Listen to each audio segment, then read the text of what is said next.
Whether you think artificial intelligence will save the world or end it, you have Geoffrey Hinton to thank.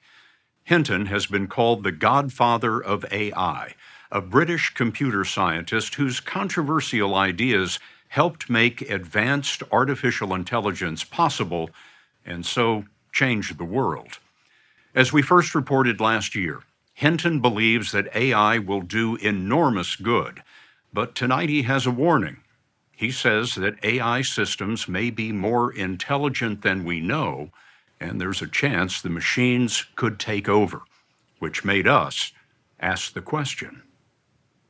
Does humanity know what it's doing? No. I think we're moving into a period when, for the first time ever, we may have things more intelligent than us. You believe they can understand? Yes. You believe they are intelligent? Yes. You believe these systems have experiences of their own and can make decisions based on those experiences? In the same sense as people do, yes. Are they conscious? I think they probably don't have much self-awareness at present. So in that sense, I don't think they're conscious. Will they have self-awareness, consciousness? Oh, yes. I think they will in time. And so human beings will be the second most intelligent beings on the planet. Yeah. Geoffrey Hinton told us the artificial intelligence he set in motion was an accident, born of a failure. In the 1970s at the University of Edinburgh, he dreamed of simulating a neural network on a computer, simply as a tool for what he was really studying, the human brain. But back then, almost no one thought software could mimic the brain. His PhD advisor told him to drop it before it ruined his career.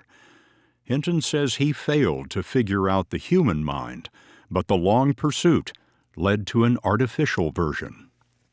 It took much, much longer than I expected. It took like 50 years before it worked well. But in the end, it did work well.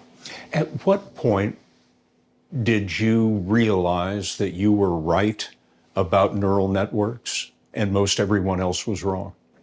I always thought I was right. In 2019, Hinton and collaborators Jan LeCun on the left and Yoshua Bengio won the Turing Award, the Nobel Prize of Computing. To understand how their work on artificial neural networks helped machines learn to learn, let us take you to a game. Look at that. Oh my goodness. This is Google's AI lab in London, which we first showed you last year. Geoffrey Hinton was not involved in this soccer project, but these robots are a great example of machine learning. The thing to understand is the robots were not programmed to play soccer. They were told to score. They had to learn how on their own. Up, goal! In general, here's how AI does it. Hinton and his collaborators created software in layers, with each layer handling part of the problem. That's the so-called neural network. But this is the key. When, for example, the robot scores, a message is sent back down through all of the layers that says that pathway was right.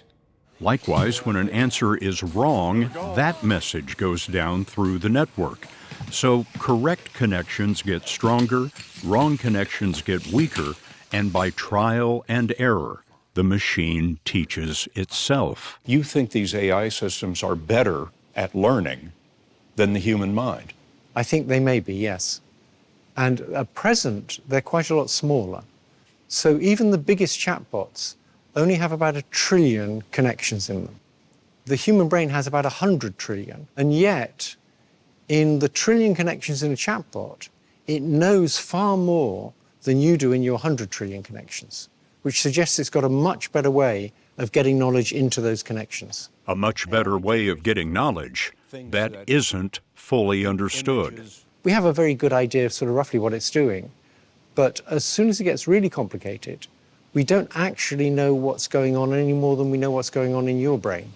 What do you mean we don't know exactly how it works? It was designed by people.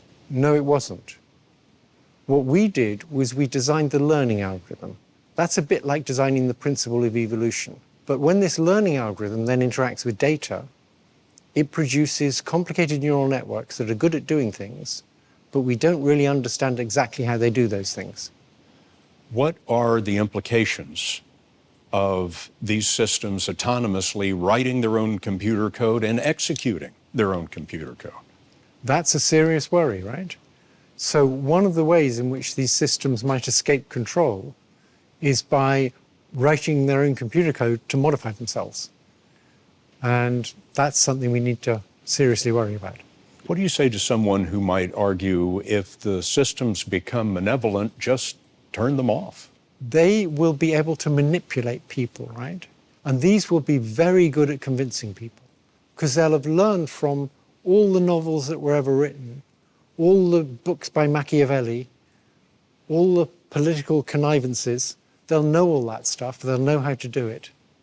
Know-how of the human kind runs in Geoffrey Hinton's family. His ancestors include mathematician George Boole, who invented the basis of computing, and George Everest, who surveyed India and got that mountain named after him. But as a boy, Hinton himself could never climb the peak of expectations raised by a domineering father. Every morning when I went to school, he'd actually say to me as I walked down the driveway, "Get in there pitching, and maybe when you're twice as old as me, you'll be half as good." Dad was an authority on beetles. He knew a lot more about beetles than he knew about people. Did you feel that as a child? A bit, yes.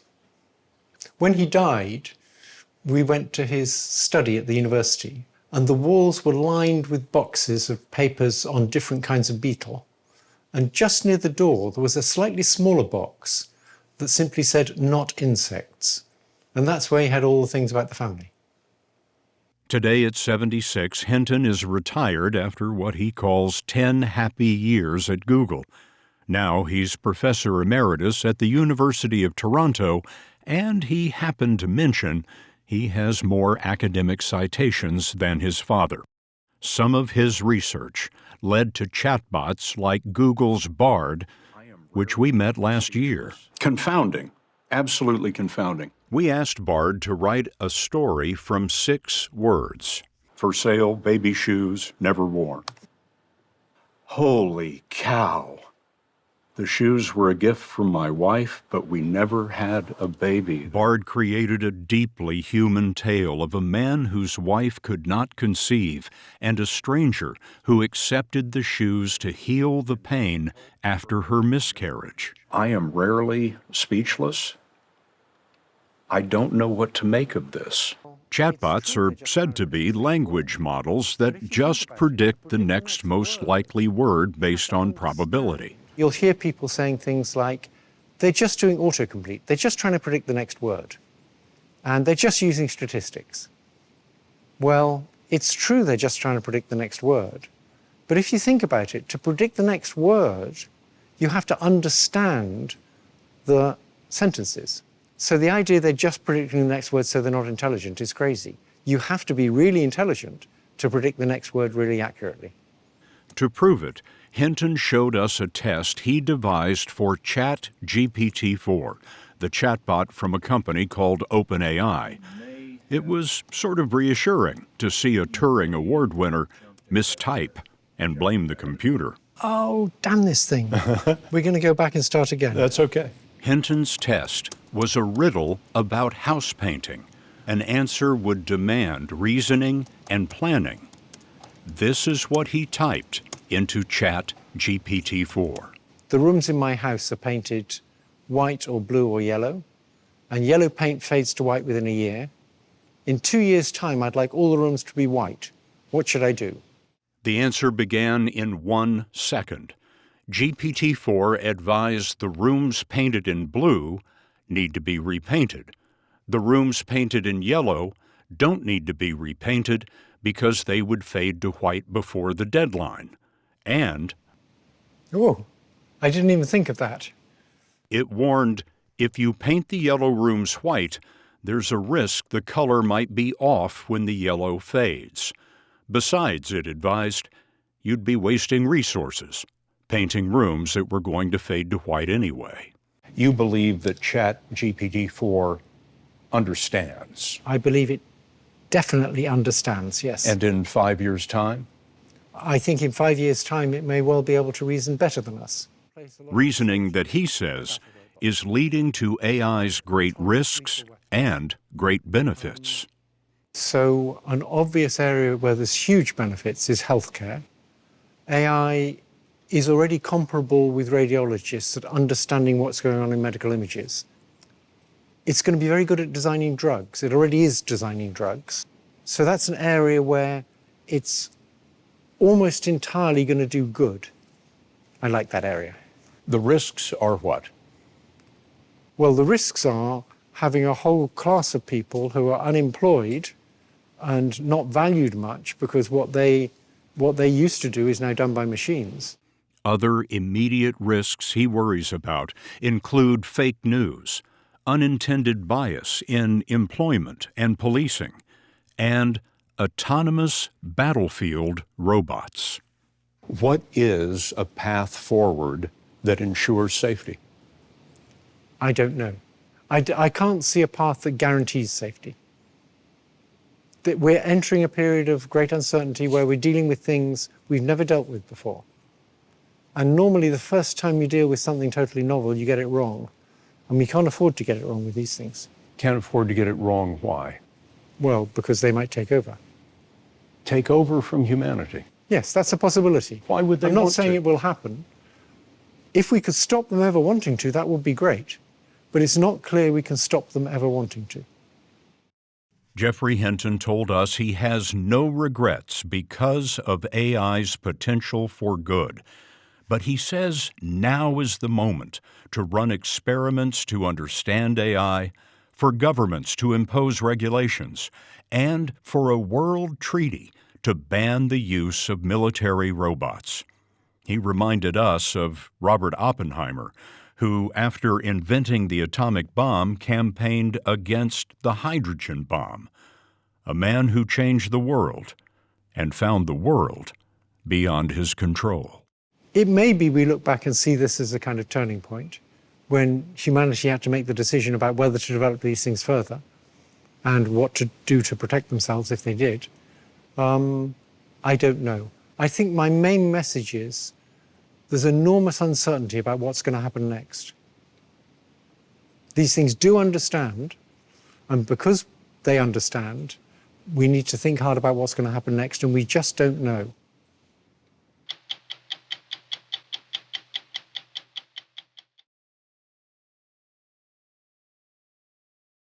She wore a scarf in our first interview because she did not want you to know her. She was a humble 21-year-old from a poor farm family. Her dream was to own a hair salon in her village of nearly 2,000. But that was before the massacre. She didn't want to be on 60 Minutes, but she needed the world to know what ISIS did, the murder, the rape, the genocide of her people. Nearly 6 years ago in Iraq, we discovered this hesitant, frightened woman.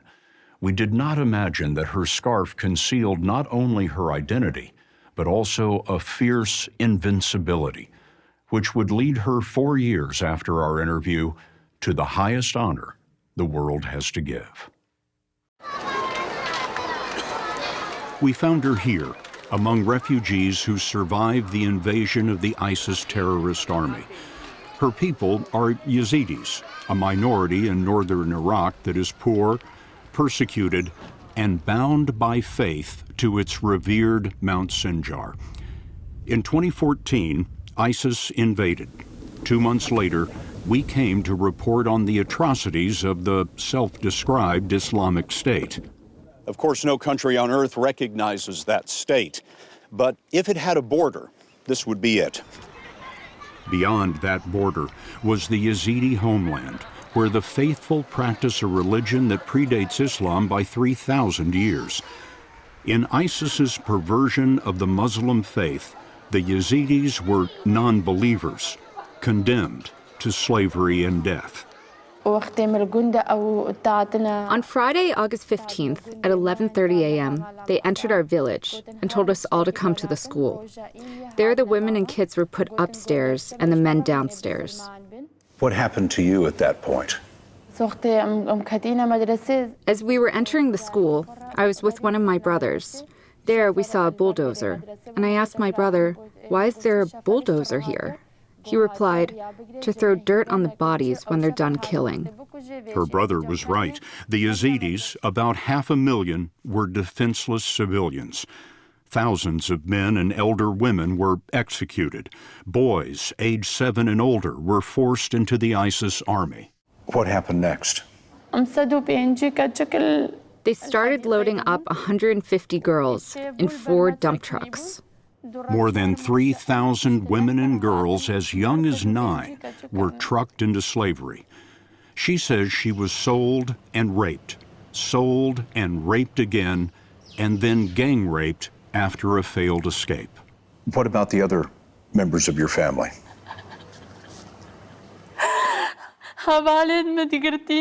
I have no idea where my brothers are. I want them all to return. But most of all, I just want my mother. Tell them I just want my mother. She seemed broken. But as our interview went on, her confidence grew, as though she came to realize she wasn't speaking for herself, she was speaking for her people. Months later, she settled in Germany, joined a human rights group, and campaigned for justice. In 2018, the world learned her name because Nadia Murad was awarded the Nobel Peace Prize. The 2018 Peace Prize was meant to expose atrocities women suffer in war.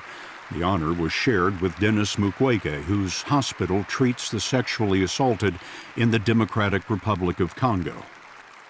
I'm curious why you chose to speak with us 5 years ago. At the beginning, rape was a big shame for me and for others to speak about, because it would have remained a shame on you, on your family, and on your people. The biggest incentive that made me talk was those left behind, including my mother and sisters. I knew what was happening to those in the captivity of ISIS. Nadia Murad was captive 9 days when the last man who bought her left a door unlocked. Kind-hearted strangers smuggled her across the Islamic State line. She became a UN human rights ambassador, began learning English, wrote a memoir, and vowed to see ISIS in court. But for that, she needed a lawyer. I met Nadia after a colleague called me and said, "I have a new case for you." And I said, "No thanks, I'm busy." And he said, "There's just an extraordinary young woman I want you to meet, give me an hour." It didn't take an hour for leading human rights attorney Amal Clooney to take the case. I saw it as a test of the international system. It was so egregious because it involved ISIS, it involved a clear case of genocide, it involved sexual slavery at a scale that we haven't seen in modern times. And I thought, if the UN can't act in this case, then what does the international rule of law even mean? By 2015, not one free Yazidi remained in their homeland. This wasn't just war. By international law, the executions, rape, and kidnapping were war crimes. This was the same dilemma that the world had after the atrocities of Nazi Germany. And it's the US under President Truman and President Roosevelt that said, no, we have to have trials because there must be a judicial record of the atrocities committed by the Nazis. Because today you do have people denying that there were gas chambers, and what do you have to point to? You can go back and say, well, there are 4,000 documents that were submitted as exhibits in the Nuremberg trials, and the Yazidis deserve nothing less than that. And there might be similar stacks of evidence of the crimes against the Yazidis, but Clooney feared securing it was a race against time. You had mass graves that weren't secured, where the Yazidis knew their relatives were buried and nobody was exhuming them. And also I noticed that witnesses were becoming more and more reluctant to speak out as time went by. So, there was only so much we could do as a small team of lawyers, and we said this is the responsibility of the UN, and it's the responsibility of the most powerful body within the UN, which is the Security Council. Had you ever heard of the UN Security Council? Never. In 2015, just a year after we met her, Nadia Murad asked the Security Council to hold ISIS accountable. I've seen what they've done to boys and girls. All those who commit the crime of trafficking and genocide need to be brought to justice. The Security Council voted to approve a first step. In 2017, it created an investigative team to collect evidence of ISIS's crimes in Iraq. The team began exhuming some of the 202 mass graves that are known. Now the question is whether the evidence will ever be heard. Iraqi courts are convicting thousands of ISIS suspects of terrorism, but none has been tried for the crime of genocide against the Yazidis. Small pockets of ISIS fighters remain in Syria and Iraq, but U.S. and Iraqi troops have shattered ISIS as a cohesive military force. Is that justice? Absolutely not. If you speak to Yazidi witnesses, victims, survivors, they will say, it doesn't help me if somebody's killed in a drone strike. In terms of justice, that means something very different. That means being able to be in a courtroom and look their abusers in the eye and tell the world what happened, what ISIS did to them. And that hasn't happened yet. It has happened before in other atrocities. Last year, a UN-backed court in Cambodia convicted 2 former officials of genocide 40 years after the Khmer Rouge murdered 1.7 million. Beginning in the 1990s, UN war crime trials were held for the former Yugoslavia and Rwanda. But Iraq is not a member of the International Criminal Court and has not agreed to war crime trials of its own. What we would like to see is an openness by the Iraqis to actually have international judges be involved in these trials, potentially international prosecutors. There are different ways of designing it. The Iraqi government could enter into a treaty with the UN, or there could be an international court, and the Iraqis could agree to transfer those responsible for international crimes to that court. Today, peace, if not justice, has settled into the folds of Mount Sinjar. 4 days after accepting the Nobel, Nadia Murad returned with the Yazidi man she would soon marry and 2 replicas of her Peace Prize. This is what the absence of justice looks like. The demands of the desperate, focused on a woman abducted at 21 and now returning bearing the weight of a 7-ounce medal. The morning that I won the Nobel Prize, I asked my husband Abid to see if there was a way I could decline because the prize would make my life difficult. But fate and God sometimes bring you something so that you can stop crimes and help others. Has the Nobel Prize changed your hopes for the future? Now, people look at me like I can rebuild Sinjar, that I can bring more help for the victims, and that I can take care of the orphans. But without support, this is not going to happen by just having a Nobel. In her village, she said, "I have left a Nobel Prize at the Iraqi parliament. I hope Iraq, after 4,000 years, will recognize Yazidis. We have always been second-class citizens." Later, she walked to a site that held the answer to the desperate question she asked in our first interview. The long green depression in the earth was a mass grave, her mother's grave. She said, "Dear mother, my poor mother." You left a replica of your Nobel Peace Prize at your mother's grave. Yeah. What do you think she would have thought of that?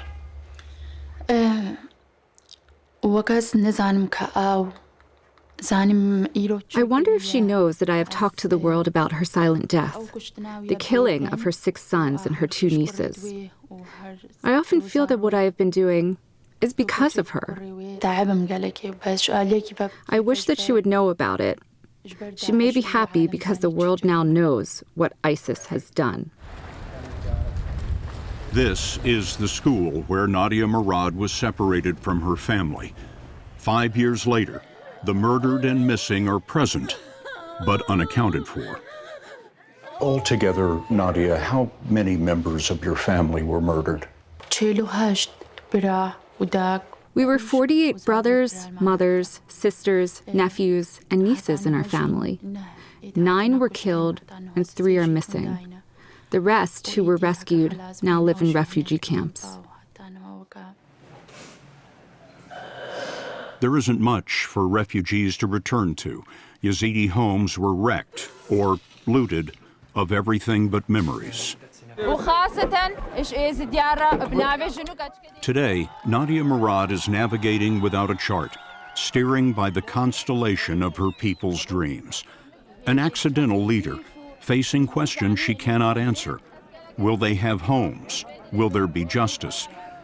It's estimated as many as 5,000 Yazidis were murdered, 6,000 abducted. Nearly 4,000 are missing still. With no international trials scheduled for these crimes, evidence from mass graves is being entombed in Baghdad, where it will wait until the world that hears her voice shares her courage.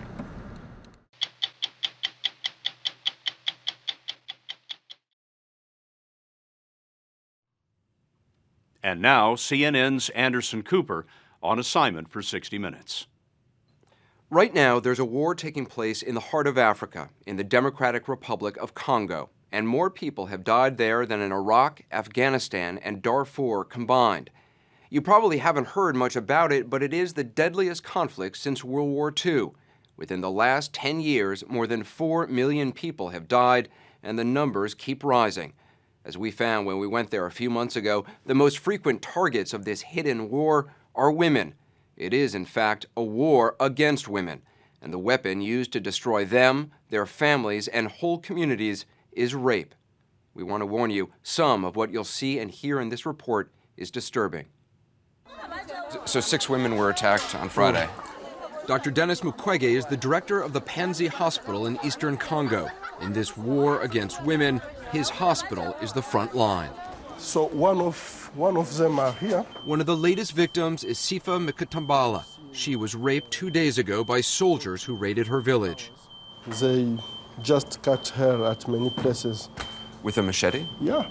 Sifa was pregnant, but that didn't stop her rapists. They even cut her at her genitals. Yeah. In the last 10 years in Congo, hundreds of thousands of women have been raped, most of them gang raped. The hospital is full of them. All these women have been raped? Yeah. They've all been patients of yours? Within a week, Dr. Mukwege says this room will be filled with new faces, new victims.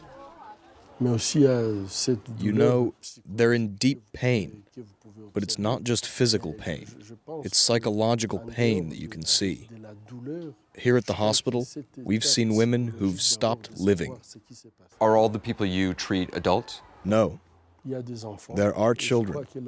I think the youngest was 3 years old. 3 years old. And the oldest was 75. To understand what's happening here, you have to go back more than a decade.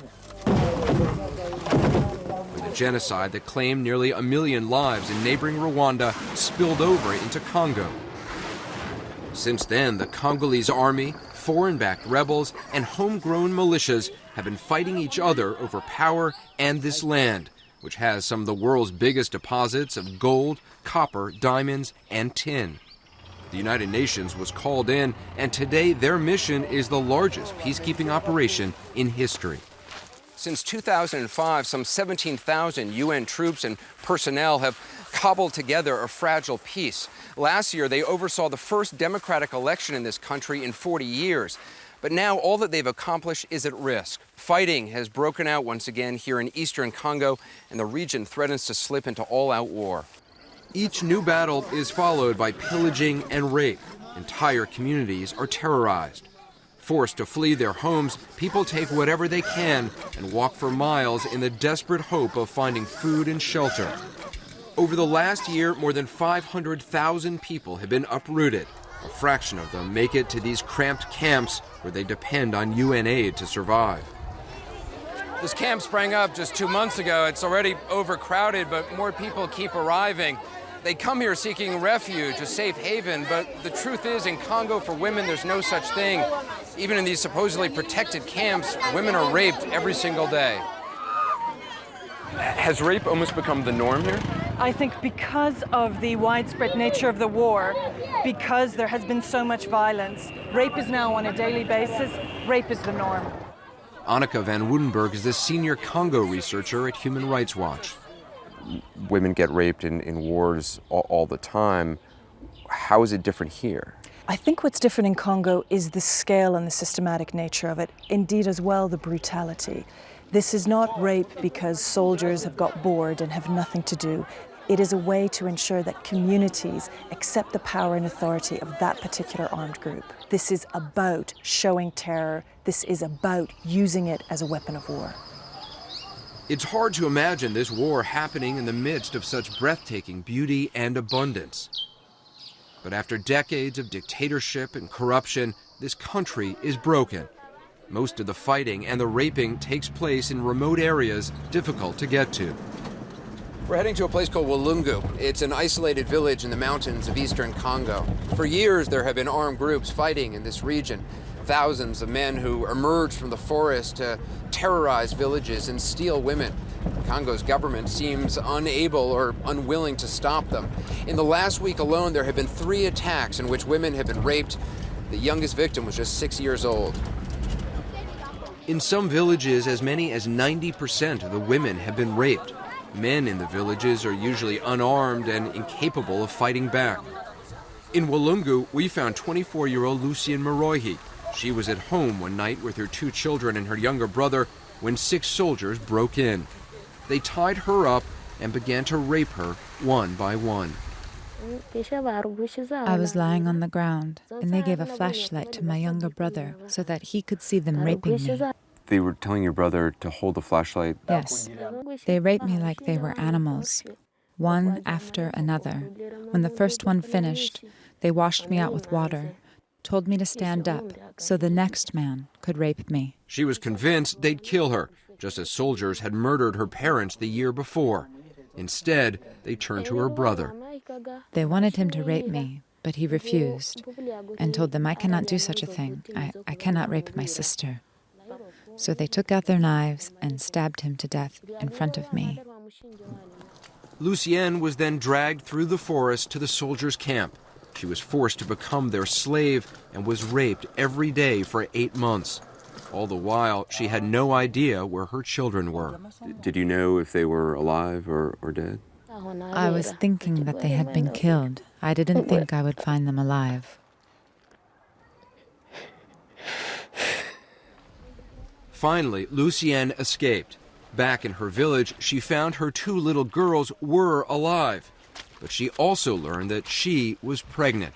She was carrying the child of one of her rapists. Lucienne's husband abandoned her, and that happens to rape survivors all over Congo. I used to think that when men fled, they were irresponsible. But now I understand things differently. They haven't fled because their wives have been raped, but because they feel they've been raped. They have been traumatized because they couldn't fight back, humiliated, because they weren't able to do anything to protect their wives and children. When a woman is raped, it's not just her that's raped, it's the entire community that's destroyed. What is the program here? Judith Registre is with an organization called Women for Women. They run support groups for survivors of rape. When they take a woman to rape her, they'll line up the family, they'll line up other members of the communities to actually witness that. They make them watch? They make them watch. And so what that means for that particular woman when it's all over is that total shame personally to have been witnessed by so many people as she's being violated. Many of the women in Dr. Mukwege's hospital are not only blamed for what happened to them, They're shunned because of fears they've contracted HIV, and shunned because their rapes were so violent they can no longer control their bodily functions. So you're doing about 5 surgeries a day? Yeah. Dr. Mukwege's patients often have had objects inserted into their vaginas, broken bottles, bayonets. Some women have even been shot between the legs by their rapists. Why would somebody do that? Why would somebody shoot a woman inside? In the beginning, I was asking myself the same question. This is a show of force, of power. It's done to destroy the person. Sex is being used to commit evil. People flee, they become refugees. They can't get help. They become malnourished, and it's disease which finishes them off. For these women, Dr. Mukwege is both healer and counselor. Dunia Karani is an orphan. She has polio and can't walk, but that didn't stop soldiers from raping her. Now she's pregnant and has no idea how she'll cope. What do you say to a young girl? What do you tell her about her future? The most difficult thing is when there is nothing I can do. When I see a 16-year-old, a pretty 16-year-old who's had everything destroyed, and I tell her that I have to give her a colostomy bag. That is difficult. Despite those difficulties, more often than not, Dr. Mukwege is able to repair the damage to these women's bodies. They see him as a miracle worker, one of the only men they can trust.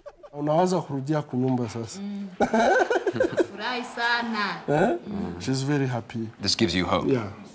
It gives you strength to continue. Strength is something few women in Congo lack. They bear the burdens, farm the fields, and hold the families together. Yet nothing, it seems, is being done to protect them. The war is so widespread that rapes are increasingly being committed by civilians. A few washed-out billboards tell men that rape is wrong, but there's little evidence Congolese officials take the problem seriously. In the prosecutor's office, the complaints pile up. We were told a $10 bribe could get a rape accusation investigated, but few cases ever go to court. We asked the prosecutor to show us the prison to see how many rapists were actually behind bars. But when we got there, we were in for a surprise. The prison had no fences, and the guards had been kicked out. The inmates had taken over the asylum. The fact is the justice system is on its knees in Congo. I can count on one hand the number of cases that we're aware of that have been brought to trial. Literally here, people get away with rape, they get away with murder. The chances of being arrested are nil. There may be no justice here, but there are organizations trying to help rape survivors get back on their feet. Women for Women teaches survivors how to make soap, how to cook, skills they can use to earn money. They also learn how to read and write. It is the first time many of these women have ever been in a classroom. It is their chance for a whole new life. Remember Lucien Moroihi? She's jumped at that chance. She hopes to start her own business one day. And that little child she holds, that's the child of one of the soldiers who raped her, one of the men who killed her brother. A baby girl, born a year ago. A baby girl Lucien named Luck. I named her Luck because I went through many hardships. I could have been killed in the forest, but I got my life back. I have hope. Hope is not something you'd expect Congo's rape survivors to still cling to, but they do. Each morning in Panzi Hospital, they gather to raise their voices. Our sufferings on earth, they sing, will be relieved in heaven. Relief in Congo, it seems, is just too much to ask for.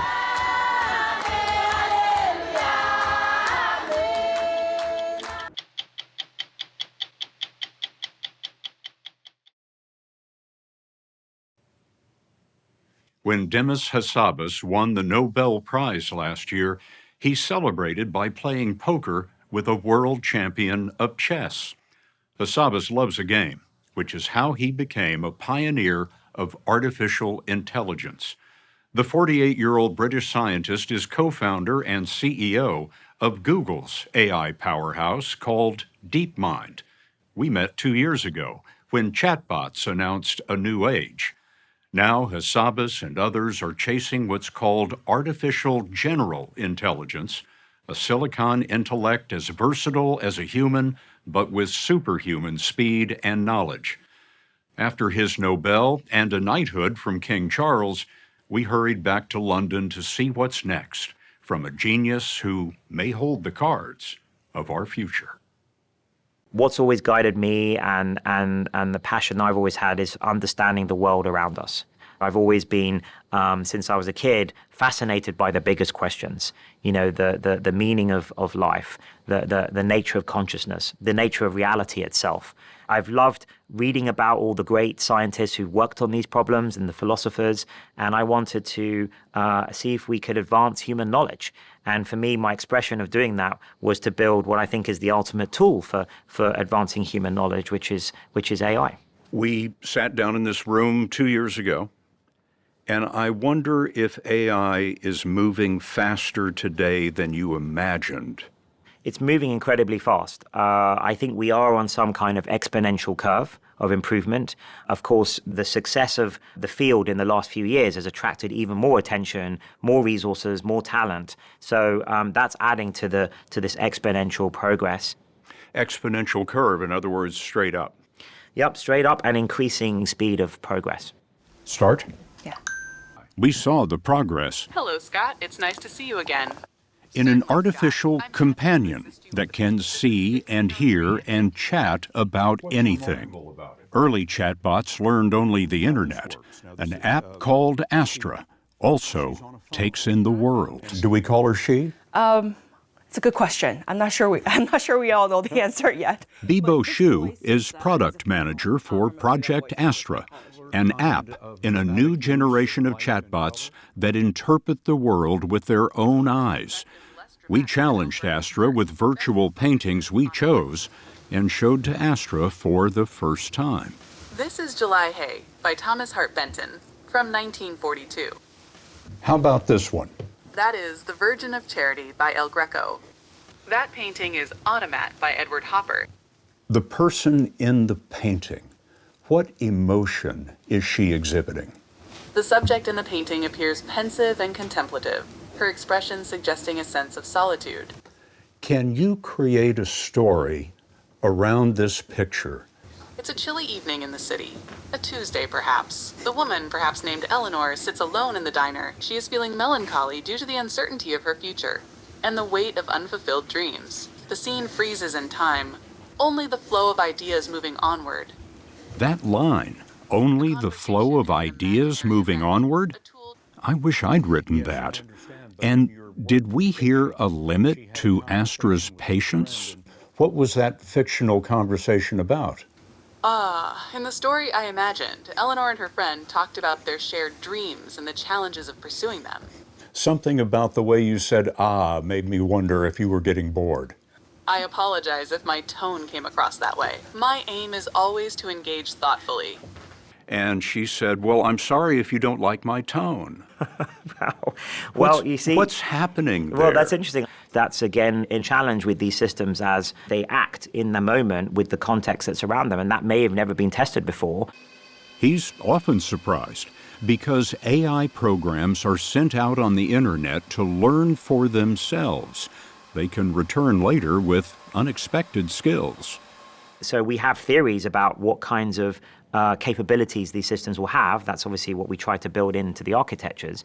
But at the end of the day, how it learns, what it picks up from the data is part of the training of these systems. We don't program that in. It learns like a human being would learn. So new capabilities or properties can emerge from that training situation. You understand how that would worry people. Of course. It's the duality of these types of systems, that they're able to do incredible things, go beyond the things that we're able to design ourselves or understand ourselves. But of course, the challenge is making sure that the knowledge databases they create, we understand what's in them. Now, DeepMind is training its AI model called Gemini to not just reveal the world, but to act in it, like booking tickets and shopping online. It's a step toward AGI, artificial general intelligence, with the versatility of a human mind. On track for AGI? In the next 5 to 10 years, I think. And in 2030, you will have what?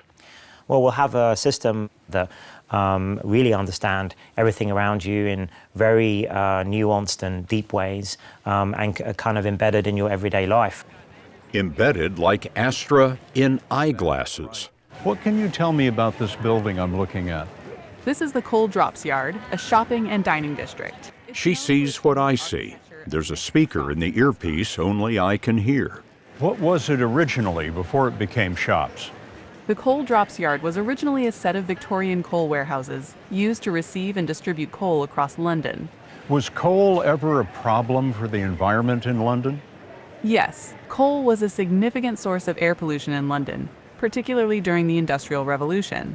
It occurred to us that the only thing we contributed to this relationship were legs, which will also soon be engineered.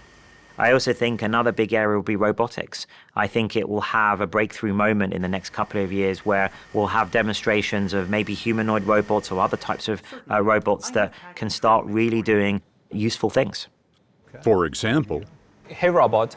Researchers Alex Lee and Julia Visani showed us a robot that understands what it sees. It's a tricky one. And reasons its way through vague instructions. Put the blocks whose color is the combination of yellow and blue into the matching color ball.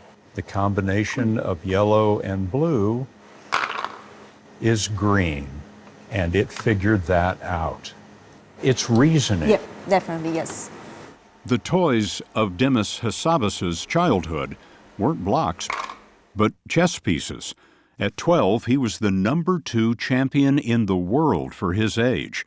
This passion led to computer chess, video games, and finally, thinking machines.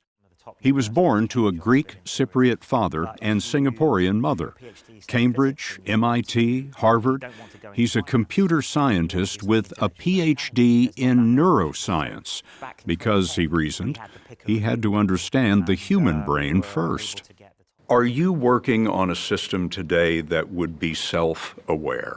I don't think any of today's systems, to me, feel self-aware or, conscious in any way. Obviously, everyone needs to make their own decisions by interacting with these chatbots. I think theoretically it's possible. But is self-awareness a goal of yours?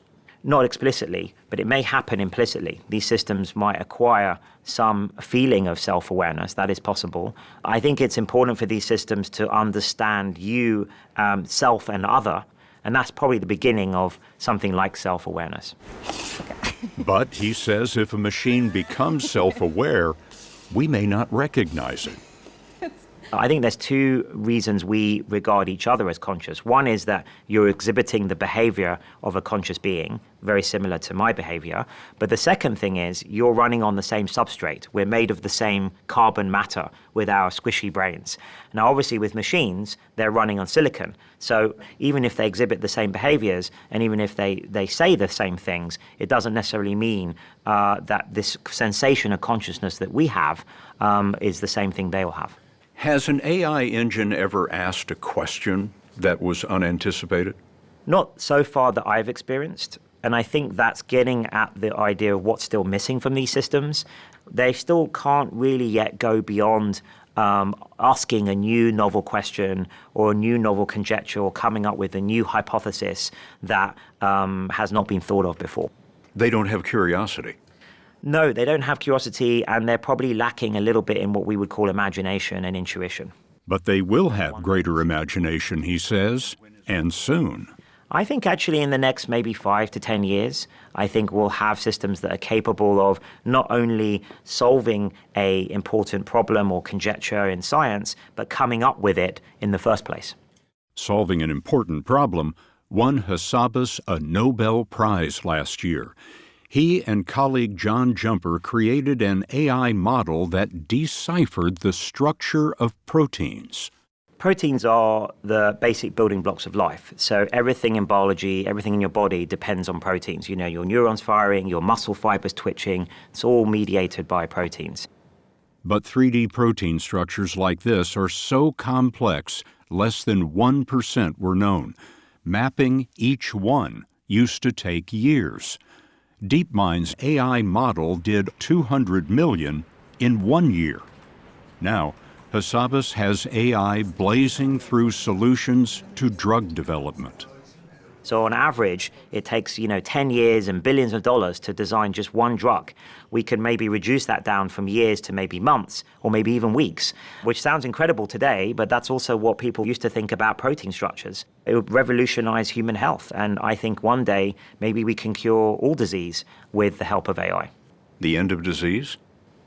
I think that's within reach. Maybe within the next decade or so. I don't see why not. Demis Hassabis told us AI could lead to what he calls radical abundance, the elimination of scarcity. But he also worries about risk. There's two worries that I worry about. One is that bad actors, human people, users of these systems, repurpose these systems for harmful ends. Then the second thing is the AI systems themselves, as they become more autonomous and more powerful, can we make sure that we can keep control of the systems, that they're aligned with our values, they're doing what we want that benefits society, and they stay on guardrails. Guardrails are safety limits built into the system. And I wonder if the race for AI dominance is a race to the bottom for safety. So that's one of my big worries, actually, is that, of course, all of this energy and racing and resources is great for progress, but it might incentivize certain actors in that to cut corners. And one of the corners that can be shortcut would be safety and responsibility. So the question is how can we coordinate more, as leading players, but also nation states even. I think this is an international thing. AI is going to affect every country, everybody in the world. So I think it's really important that the world and the international community has a say in this. Can you teach an AI agent morality? I think you can. They learn by demonstration. They learn by teaching. And I think that's one of the things we have to do with these systems is to give them a value system and a guidance and some guardrails around that, much in the way that you would teach a child. Google DeepMind is in a race with dozens of others striving for artificial general intelligence, so human that you can't tell the difference.